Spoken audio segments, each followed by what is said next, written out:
कपूर का जन्म शमशेर राज कपूर के रूप में बॉम्बे अब मुंबई में पृथ्वीराज कपूर और रामशरणी मेहरा कपूर के घर हुआ था। शम्मी पृथ्वीराज के 3 बेटों में से दूसरे थे। अन्य 2 राज कपूर और शशि कपूर दोनों सफल हिंदी फिल्म अभिनेता थे। वह अभिनेता त्रिलोक कपूर के भतीजे हैं। उनके पिता के पहले चचेरे भाई निर्माता और फिल्म निर्माता सुरिंदर कपूर थे। वह गायक जुगल किशोर मेहरा के पहले चचेरे भाई थे, जिनकी पोती अभिनेत्री गायिका सलमा आगा हैं। अभिनेता रणधीर और ऋषि उनके भतीजे हैं, जबकि अभिनेता रणबीर उनके पोते हैं और अभिनेत्री करिश्मा और करीना उनकी भतीजी हैं। हालांकि उनका जन्म मुंबई में हुआ था, लेकिन उन्होंने अपने बचपन का एक बड़ा हिस्सा कलकत्ता अब कोलकाता में बिताया, जहां उनके पिता न्यू थिएटर स्टूडियो से जुड़े थे और फिल्मों में अभिनय करते थे। कोलकाता में ही उन्होंने अपनी मोंटेसरी शिक्षा और किंडरगार्टन की पढ़ाई की। बम्बई वापस आने के बाद वह पहले सेंट जोसेफ कॉन्वेंट वडाला गए और फिर डॉन बॉस्को स्कूल गए। उन्होंने अपनी मैट्रिक की पढ़ाई ह्यूजेस रोड स्थित न्यू एरा स्कूल से पूरी की। शम्मी कपूर ने 1953 में शशिकला और लीला मिश्रा अभिनीत जीवन ज्योति की रिलीज के साथ हिंदी फिल्मों में पदार्पण किया। कपूर के करियर की शुरुआत 1950 के दशक की शुरुआत में असफल रही, जब उन्होंने स्थापित अभिनेत्रियों के साथ महिला प्रधान फिल्मों में अभिनय किया। रेल का डिब्बा 1953 और नकाब 1955 जैसी फिल्मों में मधुबाला के साथ, लैला मजनू में नूतन के साथ, श्यामा के साथ, ठोकर और नलिनी जयवंत के साथ हम सब चोर हैं और सुरैया के साथ महबूबा शमा परवाना 1954, मीना कुमारी के साथ कॉमेडी फिल्म मेम साहब 1956 और चोर बाजार 1954 जैसी थ्रिलर, साथ ही दुखद प्रेम कहानी मिर्जा साहिबान में भी काम किया। 1957 श्यामा के साथ। 1953 से 1957 तक उनकी किसी भी फिल्म ने उन्हें लोकप्रिय नहीं बनाया। उन्हें पहली बड़ी सफलता फिल्मिस्तान की नासिर हुसैन द्वारा निर्देशित तुमसा नहीं देखा 1957 में अमिता के साथ मिली। 14 और दिल दे के देखो 1959 से उन्होंने एक हल्के फुल्के और स्टाइलिश प्लेबॉय की छवि हासिल की। 15 बेहद सफल जंगली 1961 से उनकी नई छवि मजबूत हुई और उनकी बाद की सभी फिल्में रोमांटिक कॉमेडी और म्यूजिकल थ्रिलर शैलियों में थीं।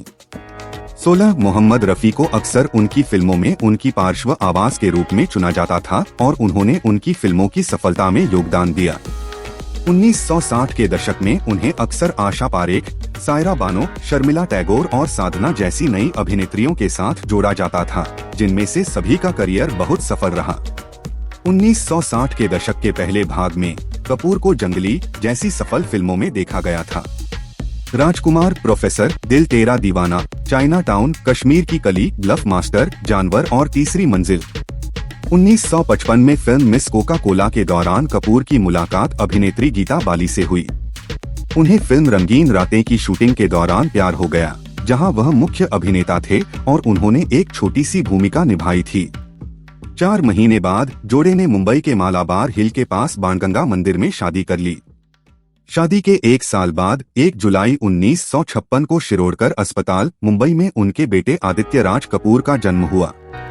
5 साल बाद 1961 में उनकी एक बेटी कंचन कपूर हुई। 21 जनवरी 1965 को चेचक की बीमारी के कारण 35 साल की उम्र में बाली की मृत्यु हो गई। 4 साल बाद कपूर ने 27 को गुजरात के भोजापारा की नीला देवी से शादी की। जनवरी 1969 2011 में एक साक्षात्कार में मुमताज ने कहा था कि कपूर ने उनके सामने शादी का प्रस्ताव रखा था, क्योंकि वे ब्रह्मचारी की शूटिंग के दौरान करीब आए थे। मुमताज का कहना है कि उन्होंने विनम्रता से मना कर दिया था, क्योंकि कपूर चाहते थे कि वह अपना करियर छोड़ दें। कपूर को भारतीय सिनेमा के सबसे प्रतिष्ठित अभिनेताओं में से एक माना जाता है। 2 कपूर अपनी स्टाइलिश प्लेबॉय छवि और नृत्य के लिए जाने जाते हैं। 1960 के दशक के सबसे सफल अभिनेताओं में से एक कपूर 4 बार बॉक्स ऑफिस इंडिया की शीर्ष अभिनेताओं की सूची में शामिल हुए। 1962, 1964 से 1966। 2022 में उन्हें आउटलुक इंडिया की 75 सर्वश्रेष्ठ बॉलीवुड अभिनेताओं की सूची में रखा गया। कपूर अपने करिश्माई व्यक्तित्व और बेजोड़ प्रतिभा के लिए व्यापक रूप से जाने जाते थे। उनकी तुलना अमेरिकी अभिनेता एल्विस प्रेस्ली से की जाती थी और वह अपने नृत्य कौशल के लिए जाने जाते थे। कपूर को याहू स्टार भी कहा जाता था। फिल्मफेयर ने उन्हें अपनी बॉलीवुड के सबसे स्टाइलिश पुरुषों की सूची में पहले स्थान पर रखा। कपूर की सह-अभिनेत्री मुमताज ने एक साक्षात्कार में कहा कि उनकी मृत्यु से कुछ महीने पहले वह एक पार्टी में उनसे मिली थीं। वह शराब पी रहा था। जब उसने पूछा कि वह शराब क्यों पी रहा है, तो उसने उसे बताया कि उसके पास जीने के लिए कुछ ही महीने बचे हैं। कपूर को 7 अगस्त 2011 को क्रोनिक किडनी फेल्योर से पीड़ित होने के कारण ब्रीच कैंडी अस्पताल मुंबई में भर्ती कराया गया था।